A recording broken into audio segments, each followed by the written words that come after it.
the opportunity to acquire or the opportunity to buy up other clinics. Dr. Stephen, I'm looking forward to digging into this. I know that there's a select group of our listeners that this is going to energize you. It's going to speak right to where you are now.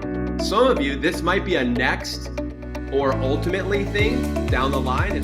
Hello and welcome to the Remarkable CEO Podcast, a show dedicated to chiropractors who want to transform their job into a business so that they can have a remarkable practice as part of a remarkable life, not instead of one. With your hosts, Dr. Pete Camiolo and Dr. Stephen Franson. Welcome back to another episode of the Remarkable CEO Podcast. I'm Dr. Pete Camiolo. And I'm Dr. Stephen Franson. We're thrilled to be with you here once again. For all of you who are our regular listeners, welcome back. If you're new to the Remarkable CEO Podcast, hey, welcome. So glad to have you. So glad you joined us. We're going to have an amazing conversation today. Dr. Stephen, I know we're both energized by this. We're listening to what you all are saying, and we're also being very attentive to what's going on around us. And so if you are just tuning in, our previous episode, we went through the unusual opportunities that lie ahead. And we talked about 4 strategies to deploy during trying times. And today, we're actually picking up with Dr. Stephen. I know this is out of an inspirational conversations that you've had, and also conversations I've been having with many of our CEOs, which is about a 5th opportunity, maybe a counterintuitive opportunity that lies ahead.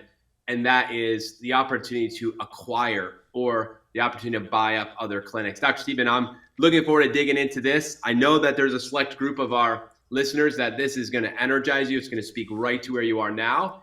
Some of you, this might be a next or ultimately thing down the line as we think in terms of, as CEOs, what's important now, next, and ultimately. So we want you to put on your discernment hat today. I want you to think with the ears of discernment today as we talk through this conversation, which is an absolutely critical conversation for us as chiropractors who care about our profession and want to see it continue to grow and expand even beyond our time. This is a conversation that must be had. So Dr. Stephen, excited to dig in today. Pete, it's a conversation that we had with a very specific group. We have inside of the Remarkable Practice, we have our Remarkable CEO program for our scale doctors, and inside of the scale doctor season, we have tiers and different levels of doctors, based on where they are in their practice, maturity, sophistication, volume, size of business, and our top docs. We consider our enterprise doctors, right? So the enterprise doctors would be people who own multiple practices, right? Some of them multiple practices, right? So I have one cohort in Australia.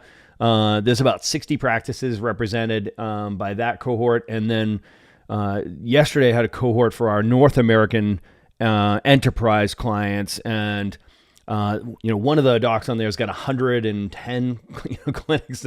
So there's a small group of really intense, hardcore chiropractic entrepreneurs, right? So these are our remarkable enterprise cohort inside of the CEO program. So we're having this conversation, and we talked about the 4 counterintuitive opportunities we discussed in the last podcast around, hey, listen, we're looking at best a period of economic uncertainty in front of us, right? Some people are, using terms like recession. And of course, a lot of people believe and understand we're already in a recession, right? So what most people don't understand about recessions is, recessions are common. In the United States, we average a recession every 7 years. Fun fact, we haven't had one in 14 years. And recessions are actually a reset for the economics of a country, right? So, what we do know about recession from a historical perspective, there's lots of precedents to study. Fortunes are made in the downturn, right? So there's lots and lots and lots of opportunity. So what I want everybody to recognize right now is, regardless of where you are on this continuum I'm describing, let's look into this next season as a season that's rife with opportunity, right? So you need to take a perspective of optimism and take the posture that there's lots of opportunities. Let's go find them, right? I'm psyched. I hope, people aren't stressed out of their minds. I hope they're not buying into the anxiety associated with so much of this. The truth is that when you look at the physiology of excitement versus the physiology of anxiety, Pete, it's the same thing. It's the same physiology. The only difference is an attitude, right? So my attitude is I'm looking for the opportunities, and I plan on building a fortune, right? I plan on building an empire. When you look back historically, if you look back at like the 1980s and 90s, there was that .com bubble. That was an opportunity for people making a fortune, right? So if you look back to like 2008, 2009, 2010, people built real estate portfolios. It was a once in a lifetime opportunity for people to build an absolute empire with what the opportunities that the downturn in 2009, 2010 created, right? So for those of you who remember way back to 2020, remember when the blue chip stocks were in the toilet and everybody was freaking out. Man, I hope you were buying, right? Because what happened? It came roaring right back. And fortunes were made. I hope you're one of those, right? So, I'm looking forward now, Dr. Pete, and I'm predicting that the opportunities that we're going to be facing in this next period of uncertainty, our businesses are going to be for sale, right? And specifically, chiropractic practices. Yeah, Doc, and as you were sharing all that, and my inside of me, I'm thinking, chiropractic is a business, and we're in the business of saving lives. We talk about, you look around and we can see, more people are suffering really than probably ever before. Maybe one reason why is because there's more people on earth. The second is because there's so much stress that people are under, right? There's an unnatural stress level that has just reached a level that I don't think has ever been experienced before. And so there's never been a bigger opportunity or a more important time for chiropractors to actually step up and step in to a gap. There is a gap, and we have to recognize that. Like, if you look even out and see what's happening, more and more of people who are, let's say, in the medical profession, medical world, are actually moving towards what we do, wellness, right? This concept. So we have to see you talked about the opportunity and the attitude, and I'm thinking about the perspective. So as the CEO, you talk about going up to that perch, getting a perspective, slowing down so that you speed up. This is a perspective, Doc, that we need to have a perspective and an awareness of what is happening. We can see, like you said, the trends in the 80s and the 90s, and then the after the 2008, 9, 10. Here we are, it's 2022. We're looking ahead between now and 2030, and we're saying right now, guys, this is what's happening. It's already begun. I'm seeing it, Doc, happen. I'm on enough calls with enough of you CEOs from around the world to know this is happening. We have to take the perspective and know. We talk about building a business so that it's people compete to buy it. Well, you also want to build a business so that if the opportunity comes, you have the opportunity to acquire other businesses. And that will be putting you in the position to do that. So building a remarkable business, being the CEO of a remarkable business, means it's scalable, it's durable, and it's transferable. And if you want to be in a position so that you can acquire other businesses, that's the same exact position to sell your practice. It's the same position. So understand that building a practice that could be sold gracefully and profitably, that's the position you want to be in to expand as well. It's the same positioning. So we're building our businesses to sell them. We're also building our businesses so that we could expand and grow those businesses or acquire more businesses. Dr. Stephen, everything that you're saying here, there couldn't be a more important time in history, and there couldn't be a better moment for all of us to say, hey, we're in the right conversation right now. And we need more remarkable CEOs doing this work, because there's more and more chiropractors that are going to need you so that they can actually fulfill on their calling, which is to be remarkable doctors and meet the need of the people. Without a question, the biggest empires, the biggest fortunes in chiropractic will be made in the next 5 years. So the groundwork for that is being laid right now as you see more and more corporate roll-ups and you see more acquisitions, et cetera. And so many of our enterprise clients are already opening multiple practices or acquiring. I love acquisition, right? I like the acquisition model. Think of a startup as it's a startup brick and mortar. You're starting from zero, right? So patient number one, patient number two, et cetera, right? So that's what I did. It was an awesome, sexy climb. And I'm a giant advocate of doing that if you think you've got the chops to do that. I did not understand the acquisition model on the other side of that, right? Which is, buying a business that on the front end maybe has a bigger price tag, but if if you take a 3-year view of the business, right? So you recognize you're buying something that already has an established patient base, it already has cash flow, that, you have some momentum, you have some mass to work with, maybe a team, a building, a build out, right? So many of these things. I love the acquisition model. So, Dr. Pete, you had mentioned there's a different perch, when you're a CEO. Like when you come up to this perch of CEO, it gives you a different perspective, like literally a viewpoint. And everybody understands the concept of like this, there's working in your business and then there's working on your business. Well, in the Remarkable CEO program, we invite people to come join us working above your business. When you work above your business, right, it allows you this perspective. You take a 3-year view of your business. In other words, CEOs, you make decisions today based on where you want your business to be in 3 years. And the reality is there's going to be a stress, at the very least, there's going to be a stress on the system in the next year, 2 years, what have you. There's going to be an economic stress that many chiros who came limping out of COVID, who barely made it through the COVID catastrophe, got some oxygen this year, right? So got their footing, took a bit of a breather. The reality is they may not be positioned well enough to go through another 15-round heavyweight match, right? So unfortunately, there's so many of our brothers and sisters that are still reeling coming out of COVID, and they're not going to make it through, any type of period of downturn, economic downturn. And here's the truth, Dr. Pete, from a purpose perspective, we can't afford to lose any chiropractors, right? So Amen. We can't lose one chiropractor. And, the spirit of our, organization as CEOs, our job description is we create environments where people are going to be more successful with us than without us. And they know it. It is the ultimate win-win-win. So I want to make sure everybody picks up on the spirit of this conversation. This is not about being this opportunist who's taking advantage of somebody who's having a hard time. Do not hear that for a second, right? This is a purpose-driven conversation that says, listen, there are brothers and sisters in the field right now, and I'm just going to say it, Dr. Pete. They're brilliant, giving, loving, serving chiropractors, gifted, talented doctors, hopeless business people. They just don't have the chops to own a business and run a business, right? And the best thing in the world that could happen to them is if what we're saying right now energizes you and you're like, hells yeah, that's me.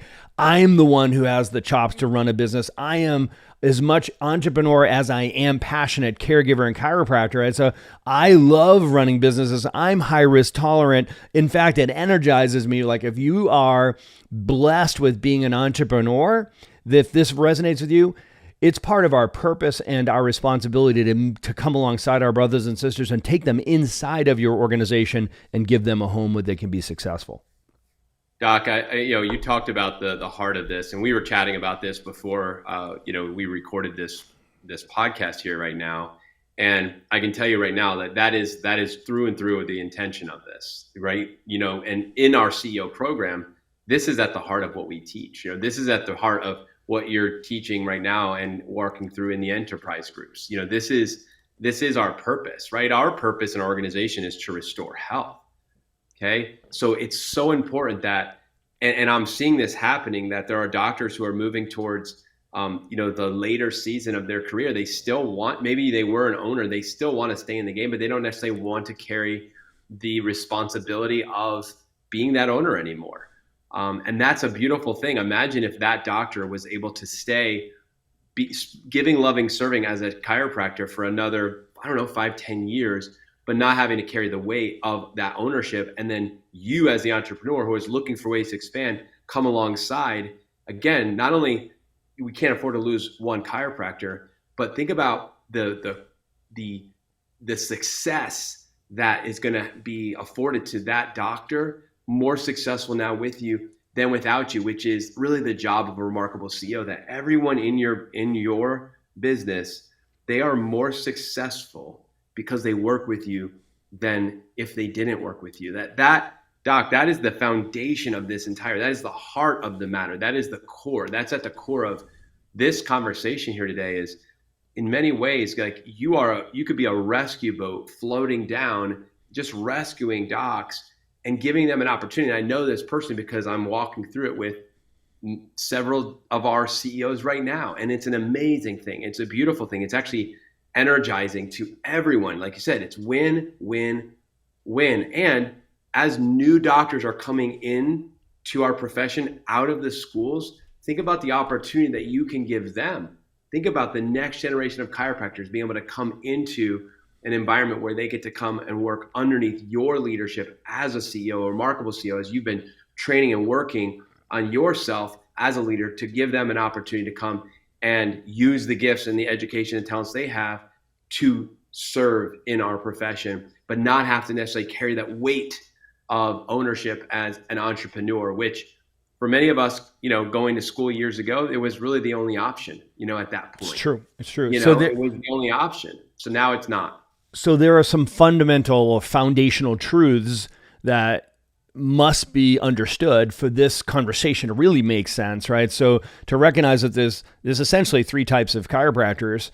You've got caregivers, you've got business builders, and you've got entrepreneurs or entrepreneurial business builders, right? So you got to recognize that that's just cognitive hardwiring, right? So God only makes geniuses. So each one of these is a genius. And as always, it's about getting the right person in the right seat, doing the right work the right way. So there's no right answer, wrong answer, except for there's a right person to be in the right role, right? So one isn't better than the other. It's just that there's a role that's better for each one of those humans, right? So if you own an enterprise right now, it's just like recognize that there's some caregivers that are like, man, I get into this to be a doctor, take care of people. I love to educate patients. I love to do consultations, examinations, analysis, adjusting, case management. I love, that's what I love. Let me deliver the care that you sold. Right? So tell me where the bases are and I'm going to go do some awesome doctoring, right? But I'm allergic to this whole owning the business thing. I'm risk intolerant. The idea of like hiring and firing and having to build a business from vapor, man, that does not excite me. In fact, it drains the life out of me, right? Let me stay back here where I'm energized by being an awesome doctor, right? Like we always say, there's no brain surgeon walking around town hanging their head saying, I'm only a neurosurgeon. I don't own the hospital, right? So we got to think about the value of that awesome caregiver inside of your business, right? So then you have business builders. Business builders are like somebody you'd bring into your practice who they are energized by the idea of doing marketing and going out, and they're outgoing, they're extroverted, right? So they love the idea of building a business inside of your business. They're going to attract, convert, retain patients, etc. But they are also not the entrepreneur, right? They're not dominant. They're not risk tolerant. They don't have to be the boss like so many of you listening right now, like me, like Pete. We just had to be the boss, right? It's like, I'm going to run this thing. I'm going to be in charge, right? So that's the entrepreneur, which is the third category, which is, no. I love building things from vapor. I'm energized by risk. I have to be in charge. I have to be the boss, right? All right up front. Now, any of those three scenarios could work if you own an enterprise, but you need to look at like different options like a plant to purchase or plant to partner, what have you. So truth be told, that's outside of the scope of this conversation, but man, go through the archives of this podcast and we unpack all of it. If you need real help with it, reach out to us. We're happy to talk to you about it. That's exactly what we teach inside of our Remarkable CEO program, how to master this, everything we're discussing right now. Here's the truth, Dr. Pete. Only 7% of humans are entrepreneurs. 7%. I would say 15% of chiropractors are entrepreneurs because we attract them into the profession, right? So, and I come up with that number because we have tested or assessed tens of thousands of chiropractors, at Chiro Matchmaker. So I'm speaking from the data that we have now, right? So, but imagine only 7% of humans are hardwired to be entrepreneurs, and only 1% of that 7% will build a successful business beyond 7 figures. Can you imagine that? Like we'll have $1 million business or beyond. 1% of that 7%. So we're talking about a very small group of people. So if you're listening right now and you're like, hey, that's me, awesome. There's enormous opportunity here for you. And if you're a purpose-driven chiropractor, there's a responsibility for you here to recognize that your responsibility is to create environments where people are going to be more successful with you than without you. So it's time for you to pick your head up and look around and say, man, am I ready to become an enterprise? Am I ready to find that chiropractor who's, they're not positioned to make it through another trial. They're not positioned to make it through a crazy economic period. Is it time for you, Doc, right now to say, you know what? It's time for me to build my enterprise. It's time for me to build my empire. Please stick around for more business insights from this week's bonus interview with our remarkable success partner, dedicated to helping you more successfully help more people. Enjoy. All right, CEO. So I am thrilled to be in the studio today with my friend and colleague, Dr. Tabor Smith. Dr. Tabor, man, thank you for joining me on our Remarkable CEO podcast today. What's up, everybody? Thank you so much, Dr. Pete. Thanks for having me.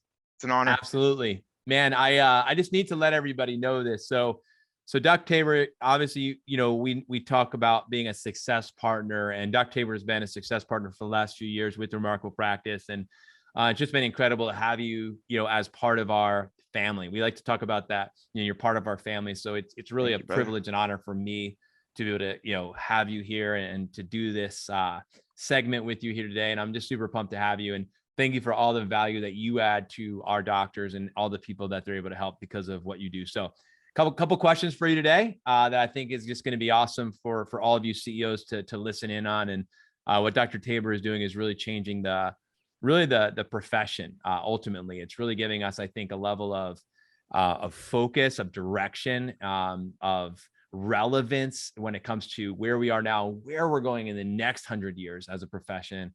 And I love, Dr. Tabor, your big vision. So I want to hear that from you. So yeah. Why don't you share a little bit about, what it is that you do, your vision for what you're doing. And then my first question for you is going to be, specifically as a CEO, what do you help me solve? What are you helping me as a CEO solve with running my business and building a more remarkable business? Sure. Yeah, no, thank you for putting it like that. And thank you for letting me share this. So I'd say on a global scale, what we do is we help chiropractors grow their wellness practice by helping them implement patient education and strategies that make it absolutely clear to the patient what lifetime spinal care really is. And I think that's an area, like you said, we've been lacking some in our profession, not growing like we should. I mean, I use a lot of dental analogies, but they have the best clarity around lifetime dental care, right? I mean, we know dental hygiene is daily. It's responsibility to do something every day to take care of your teeth. And then it's having that dentist on your health team for a lifetime, being able to go in for checkups. And then what happens? It preserves the health of people's teeth, and they've made a tremendous impact in our society. So we want to help chiropractors do that for patients, for the spine and for the nervous system. And specifically speaking to the CEO, what I find is our docs who implement a spinal hygiene program, they see growth in 3 areas: compliance, retention, and profit in their offices. And, by the way, the TRP group, those are my people, like I love everyone in the TRP group because they believe how I believe, I can share this and they get it. You could talk to other chiropractors and they just might not understand this term lifetime spinal care. It just doesn't make sense to them. TRP docs get this. And the CEOs understand that, because they've been training with Dr. Franson, that compliance is important because we got to, in order to get people compliant, we got to create understanders. Right.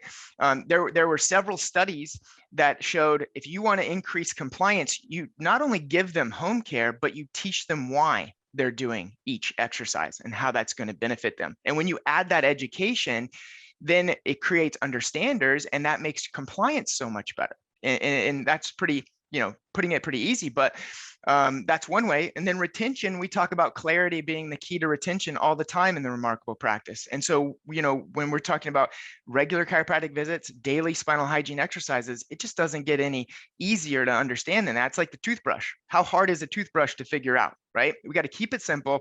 That builds retention.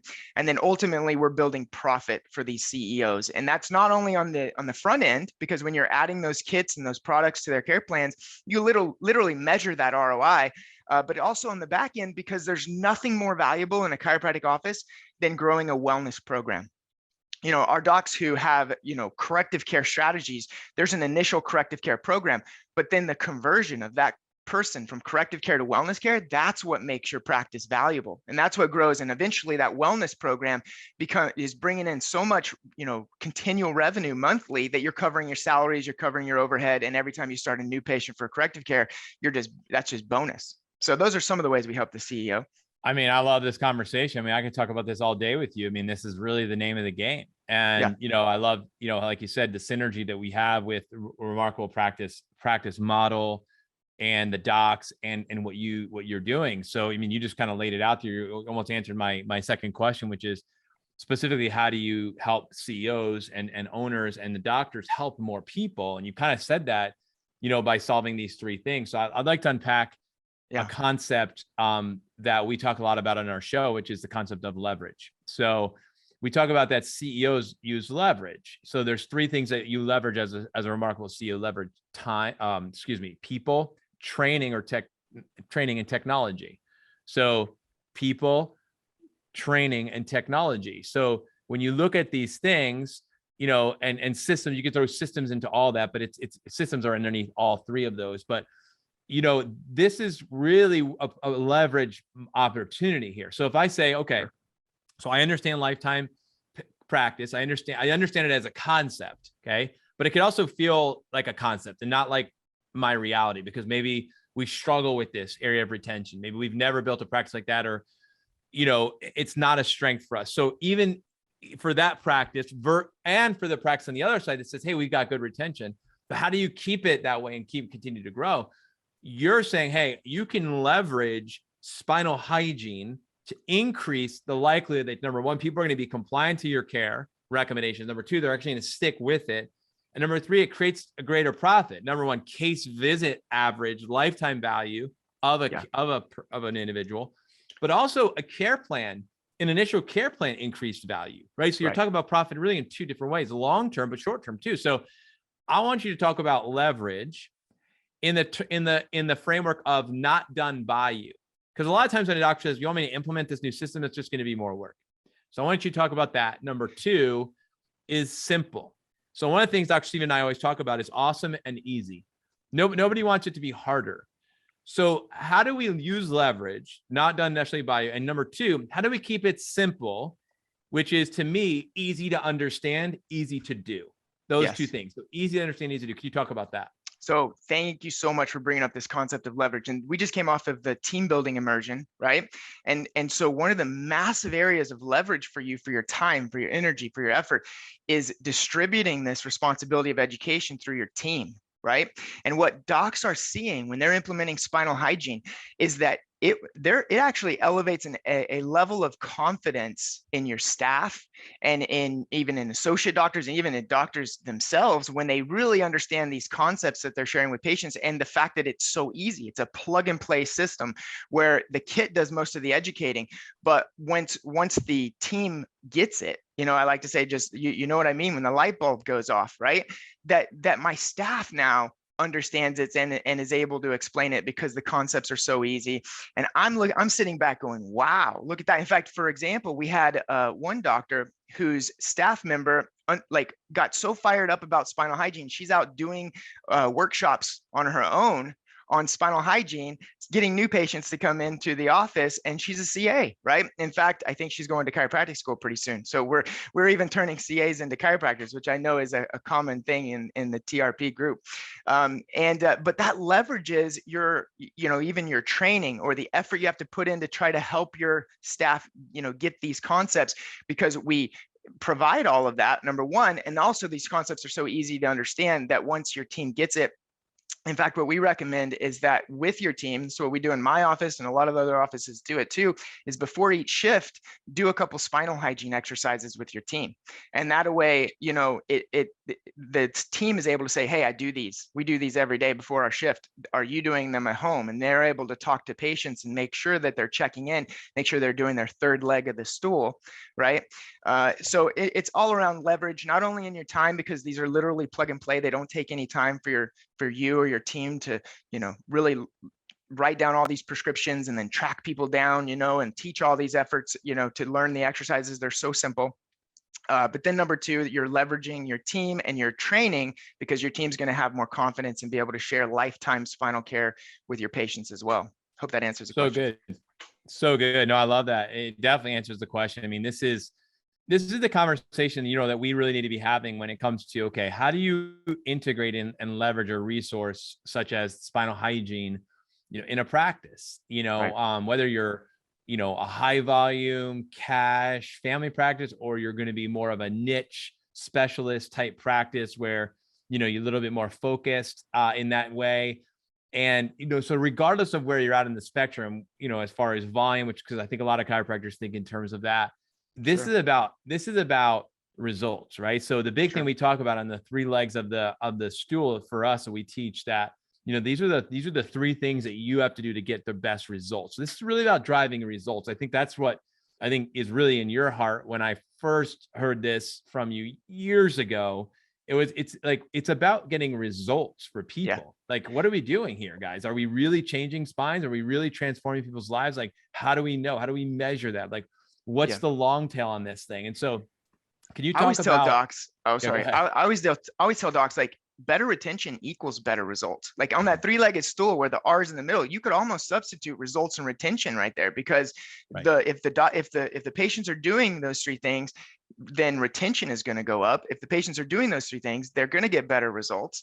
And I mean, if you don't have retention, you don't even know if you're getting results. And most of the time, you're probably not, 100%. Yeah. So, and like you said, if we really looked under the hood of most businesses and you lift it up and you look at, okay, what's our R4 stick? What's our R4 reconversion? What's our R5 stick? R5 reconversion, R6 stick, R6 reconversion? What's our NetMo? What's our patient visit average? What are these things? We really look at it closely.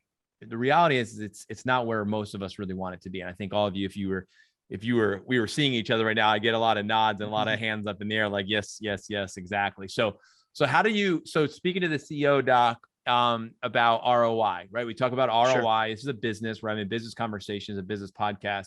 Yep. What should I expect, as far as my 4 unlimited resources as a CEO? What kind of time are we looking at to integrate a program like this? What kind of energy is required? And how does that filter through, let's say, an accountability chart? What kind of focus does this really require from you, the team? I'm not thinking as much about the patient on this question, because I think you've already established the fact that this is going to really help them specifically. And then financially, what are we looking at as far as ROI? Just give us some insights into this. Sure. As far as time of implementation, I mean, we can simply, purchase a package of 10 to 20 kits, have them shipped to you, and start implementing those in new patient care plans, the day after you get the kits, because they're so easy to do. As far as ROI, and I'll talk, general in just the whole kit, because we actually recommend that you give the patient the whole kit, which is a 4 core spinal hygiene exercises, but they can be split up. Some docs just use the exercise discs in their practice. They put wobble discs in their seats.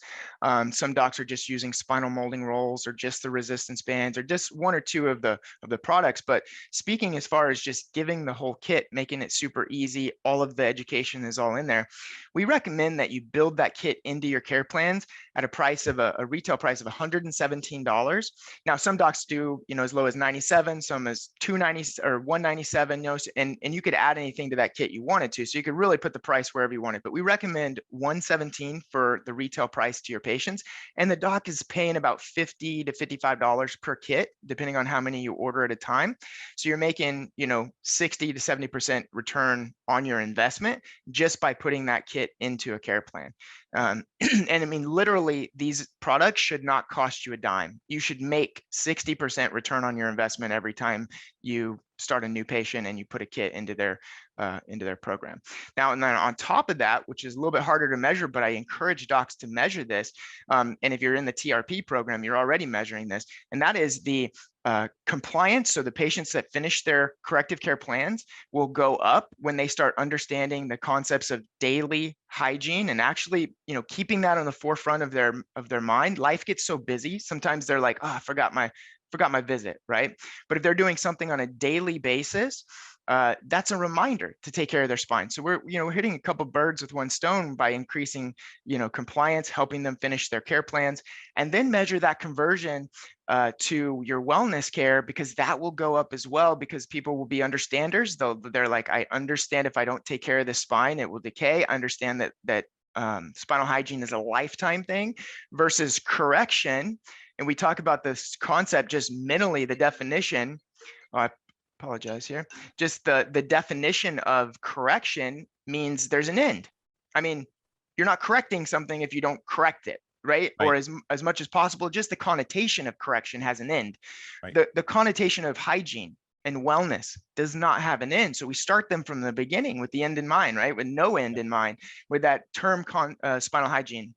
So to go on about that, but the ROI is financially on the front end, and then also you'll see your practice swell and grow, which becomes even more of an ROI on the back end, because you're growing wellness patients that understand how to take care of their spine and nervous system. And I have so many people who buy kits and ship them to family members, or they get their, they tell their family member about it and they've never heard this, going on in another practice. So it's generating some new patients in our office too, just teaching these concepts.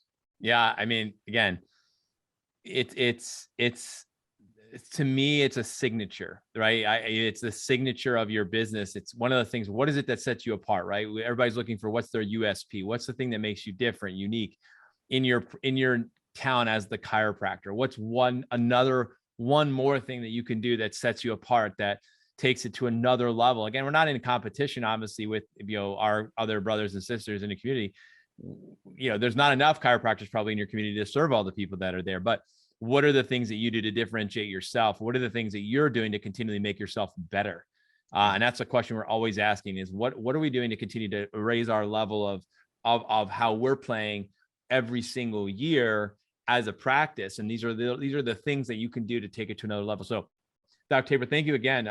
For just this conversation is just awesome. It's gold. So how do the CEOs connect with you if they want to learn more about integrating this into their practice? What would that look like? Yeah, so you can find our products at spinalhygieneproducts.com. Pretty easy process. There's even if you want to learn more information, there's an opt-in form for a webinar that we do where you can learn more. Or if you want to just reach out to me, Dr. Tabor at spinalhygienist.com. You can email me anytime. And we also have a Facebook group, Spinal Hygiene Doctors Club. So awesome. Well, you guys heard it here. Again, Dr. Tabor, thank you for taking the time to join me on the Remarkable CEO podcast. Thank you for being a remarkable success partner, helping our doctors help more people. And I look forward to seeing you again at the next event coming up this year, whenever that's going to be. Until then, God bless you all, and have a great rest of your week. Thank you. Thanks for listening to this episode of the Remarkable CEO podcast. Remember, what the world needs now is chiropractic. And what chiropractic needs now is more successful chiropractors. If you like this podcast, please subscribe, share with a friend, and leave us a review. And if you'd like to connect with us personally, direct message us on Facebook, LinkedIn, or Instagram. Now go and be remarkable.